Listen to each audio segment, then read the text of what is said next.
डंपरच्या धडकेत दुचाकीवरील युवक ठार झाला. हा अपघात धामणीकडे जाणाऱ्या रोडवर गुरुवारी सकाळी 9:30 वाजता झाला. या प्रकरणी जॉर्ज सायमन पिंटो वय 48 राहणार नेमिनाथ नगर विश्रामबाग यांनी फिर्याद दिली आहे.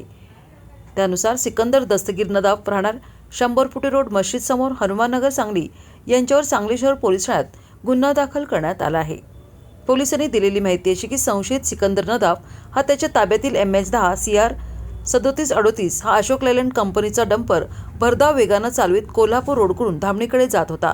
तर समोरून इनाज पावलू बारदेसकर वय 54 राहणार नेमिनाथ नगर विश्रामबाग हा MH10 BC 3029 या मोटरसायकलवर येत होता. नंदनवन हॉटेलजवळ मार्बल पार्क दुकानासमोर डंपर चालकाने दुचाकीस धडक दिली. या अपघातात मोटरसायकल स्वार इनाज बारदेसकर याचे डोक्यास पायास गंभीर दुखापत झाल्याने त्याचा मृत्यू झाला, तर मोटरसायकलचेही नुकसान झाले. म्हणून या प्रकरणी डंपर चालक सिकंदर नदाफ याच्या विरोधात गुन्हा दाखल करण्यात आला आहे. पोलीस पुढील तपास करीत आहेत.